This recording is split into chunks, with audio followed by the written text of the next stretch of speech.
ଆଜ୍ଞା ଦେଖନ୍ତୁ ଆମେ ଉପସ୍ଥିତ ଅଛୁ ବଡ଼ପାଳର ସରକାରୀ ଉଚ୍ଚ ବିଦ୍ୟାଳୟରେ। ଏ ଉଚ୍ଚ ବିଦ୍ୟାଳୟରେ ଆଜିର କାର୍ଯ୍ୟକ୍ରମ ବିଷୟରେ ଆସନ୍ତୁ ସାର୍ଙ୍କ ଠାରୁ ପଚାରି ବୁଝିବା। ସାର୍ ନମସ୍କାର। ନମସ୍କାର। ପରିଚୟ ଦିଅନ୍ତୁ। ମୋ ନାଁ କାହ୍ନୁଚରଣ ଭୋଇ।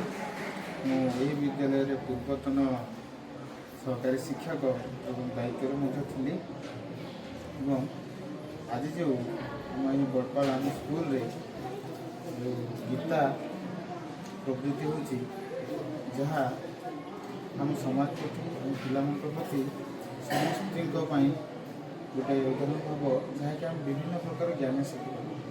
ଆନୁଷଙ୍ଗିକ ସହିତ ସାଂସ୍କୃତିକ ଆଧ୍ୟାତ୍ମିକ ବିଭିନ୍ନ ପ୍ରକାର ଆମେ ଜ୍ଞାନ ଏଠି ଅର୍ଜନ କରିପାରିବା, ଜାଣିପାରୁଛେ, ଆଗକୁ ବି ଜାଣିପାରିବା। ଏବଂ ଏହିପରି କାର୍ଯ୍ୟକ୍ରମ ଆମକୁ ସାରା ଓଡ଼ିଶାରେ ସବୁ ବିଦ୍ୟାଳୟରେ ମଧ୍ୟ ହଉ। ଆସନ୍ତୁ ଆମେ ଏ ବିଷୟରେ ଆଉ ଜଣେ ସାର୍ଙ୍କ ଠାରୁ ପଚାରି ବୁଝିବା। ସାର୍ ନମସ୍କାର। ନମସ୍କାର। ପରିଚୟ ଦିଅନ୍ତୁ ସାର୍। ମୋ ନାମ ହେଉଛି ଅଭିମନ୍ୟୁ କୋଡ଼ିହାରୀ। କେନ୍ଦ୍ରାପଡ଼ା ଜିଲ୍ଲା ସଂଯୋଜକ ଗୀତା ଆବୃତ୍ତି ପ୍ରତିଯୋଗିତା। ଆଜିର କାର୍ଯ୍ୟକ୍ରମ କ'ଣ ସେ ବିଷୟରେ? ଆଜିର କାର୍ଯ୍ୟକ୍ରମ ହେଉଛି ଆମର ଦୀର୍ଘ 7 ବର୍ଷ ଧରି ଗୀତା ଆବୃତ୍ତି ପ୍ରତିଯୋଗିତା ରାଜ୍ୟସ୍ତରୀୟ ହେଉଛି ଏବଂ ତାହା ବ୍ଲକ ସ୍ତରରୁ ଜିଲ୍ଲା ସ୍ତର ପରେ ରାଜ୍ୟ ସ୍ତରରେ ହେଉଛି। এই କାର୍ଯ୍ୟକ୍ରମ କେତେ ବର୍ଷ ହେଲା ସାର୍ ହେଇଛି? 7 ବର୍ଷ ଧରି ଚାଲିଛି। 7 ବର୍ଷ ଧରି କାର୍ଯ୍ୟକ୍ରମ ହେଇଛି। ଆଉ ଇଏ ଛାତ୍ରଛାତ୍ରୀମାନେ ଏଥିରେ ତୃତୀୟ ଚତୁର୍ଥ ପଞ୍ଚମ ପିଲା ଏ ଗ୍ରୁପ୍, ଷଷ୍ଠ ସପ୍ତମ ଅଷ୍ଟମ ବି ଗ୍ରୁପ୍, ନବମ ଦଶମ +2 ସି ଗ୍ରୁପ୍ ଏବଂ +3 ଆବ ପିଲା ଯେ ରହିଲେ ଡି ଗ୍ରୁପ୍।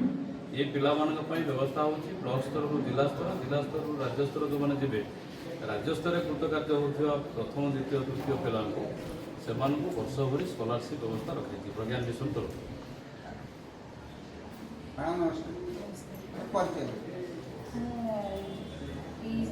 ସରକାରୀ ଶିକ୍ଷକ ଏଇ ବଡ଼ପାଳର ଆମର ସାର୍ଙ୍କର ଏଇ ଯେଉଁ ପ୍ରୟାସ ଗୀତା ସବୁ ପିଲା ଜାଣନ୍ତୁ, ସବୁ ପିଲା ବୁଝନ୍ତୁ। ଆମର ଯେଉଁ ପବିତ୍ର ପୁସ୍ତକ, ସେ ପୁସ୍ତକର ଘରେ ଘରେ ସମସ୍ତେ ପଢ଼ୁଛନ୍ତି, କିନ୍ତୁ ବିଦ୍ୟାଳୟ ସ୍ତରରେ କୌଣସି ଭାବରେ ନଥିଲା। କିନ୍ତୁ ସାର୍ଙ୍କର ଏଇ ଯେଉଁ ପ୍ରୟାସ ସବୁବେଳେ ଆନନ୍ଦଦାୟକ, ଆଉ ସେ ମଧ୍ୟ ପିଲାମାନଙ୍କର ବହୁତ ଶିଖିବାର ଅଛି। ଯଦି ବିଦ୍ୟାଳୟ ସ୍ତରରୁ ପିଲାମାନେ ଗୀତା ବିଷୟରେ ଜାଣିଲେ ତାହେଲେ ନିଶ୍ଚିତ ଭାବରେ ଭଲ ମଣିଷ ହେବା ପାଇଁ ଚେଷ୍ଟା କରିବେ।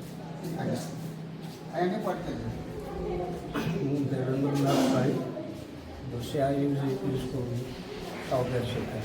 ଆଜିର କାର୍ଯ୍ୟକ୍ରମ ବିଷୟରେ ପ୍ରଜ୍ଞାନ ମିଶନର ପ୍ରୟାସ ଚଲେଇଛି ପିଲାମାନଙ୍କୁ ଆଧ୍ୟାତ୍ମିକ ସ୍ତରରେ ସାମିଲ କରିବା ପାଇଁ। ହେଉଛି ଗୋଟିଏ ମାଧ୍ୟମ, ଯାହାଫଳରେ ପିଲାମାନେ ଯେଉଁ ସମାଜର କୁପଥରେ ନେଉଛନ୍ତି ସେଥିରୁ ନିବୃତ୍ତି ରହିବା ପାଇଁ ଏହା ଏକ ପ୍ରକୃଷ୍ଟ ଉପାୟ। ମୁଁ ସରକାରୀ ବଡ଼ପାଲ ହାଇସ୍କୁଲର ମାନେ ICSC, ଯାହାପରେ ଆମର ଏଠି ପ୍ରଜ୍ଞାନର ଯେଉଁ ସାଂସ୍କୃତିକ ପ୍ରୋଗ୍ରାମଟା ବା ଗୀତା ପ୍ରୋଗ୍ରାମଟା ହେଉଛି, ତାଦ୍ୱାରା ଆମର ପିଲାଙ୍କ ଉପରେ ପ୍ରଭାବ ବିଭିନ୍ନ ଭାବରେ ପଡ଼ିବ। ଘରେ ଘରେ ପିଲାମାନେ ଯେଉଁଗୁଡ଼ା ଜାଣିପାରୁନଥିଲେ ଗୀତା ମାଧ୍ୟମରେ, ଏହା ଗୀତା ଦ୍ୱାରା ସବୁ ଆଦୃତ ହେବେ। ନିଶ୍ଚିତ ଭାବରେ ଆମର ଯେଉଁ ସାର୍ ଅଭିମନ୍ୟୁ ସାର୍ ପ୍ରୟାସ କରିଛନ୍ତି, ତାହା ଆଗକୁ ବଢ଼ିକିନା ବ୍ଲକ ସ୍ତରରୁ ରାଜ୍ୟ ସ୍ତର ପର୍ଯ୍ୟନ୍ତ ବା ରାଜ୍ୟ ଦ୍ୱାରା ସେଣ୍ଟର ପର୍ଯ୍ୟନ୍ତ ଯାଇ ଆଗକୁ ନିଶ୍ଚିତ ଭାବରେ ଭଲ କାମ ଲାଗିବ। ନିଶିକାନ୍ତ ମାଝୀ, ସହକାରୀ ଶିକ୍ଷକ, ସରକାରୀ ଉନ୍ନତ ଉଚ୍ଚ ବିଦ୍ୟାଳୟ ବଡ଼ପାଳ। ଆକ୍ଚୁଆଲି ଆମର ଏ ପୃଥିବୀର ସର୍ବୋତ୍କୃଷ୍ଟ ପବିତ୍ର ଗ୍ରନ୍ଥ ଗୀତା, ଏ ଗୀତାକୁ ପ୍ରସାର କରିବା ପାଇଁ ଆମ ଭାରତୀୟ ସଂସ୍କୃତି ସହିତ ଏହା ଜଡ଼ିତ। ଏହାକୁ ଆମ ପିଲାମାନଙ୍କ ଛୋଟବେଳୁ ଯଦି ପିଲାମାନେ ଏ ଗୀତା ସହିତ ଜଡ଼ିତ ରହିବେ, ଆମ ସଂସ୍କୃତି ପରମ୍ପରା ରୀତିନୀତି ଏହା ସହିତ ସେମାନେ ସବୁବେଳେ ସାମିଲ ହୋଇ ରହିପାରିବେ। ତେଣୁ ଏ ଯେଉଁ ପ୍ରୟାସ ଆମର ହରିହରାନନ୍ଦ ଆଶ୍ରମ ସ୍ୱାମୀଜୀଙ୍କ ତରଫରୁ ଯେଉଁ ପ୍ରୋଗ୍ରାମ ବ୍ୟବସ୍ଥା କରାଯାଇଛି, ଦୀର୍ଘ 7 ବର୍ଷ ଧରି ଚାଲିଛି, ଆଗକୁ ମଧ୍ୟ ଚାଲିବ ଏବଂ ସମାଜରେ ନିଶ୍ଚୟ ଏହା ସମାଜକୁ ଗୋଟେ ପବିତ୍ର ଆଡ଼କୁ ପବିତ୍ର ଉଦ୍ଦେଶ୍ୟ ନେଇ ଆଗକୁ ଗତି କରୁଛି। ତେଣୁ ଏହା ବହୁତ ମହତ୍ ଉଦ୍ଦେଶ୍ୟର କାର୍ଯ୍ୟକ୍ରମ। आम ए समस्ते सामिल होइछु छात्र छात्री मैंने सामिल होती ग्रामवासी मैंने सामिल होती तेणु एते आनंदर कथा जे आमर गीता प्रतियोगिता कार्यक्रम पिला बहु खुशी आनंदर सहित भाग नहीं आहुरी बड़ कथा कौन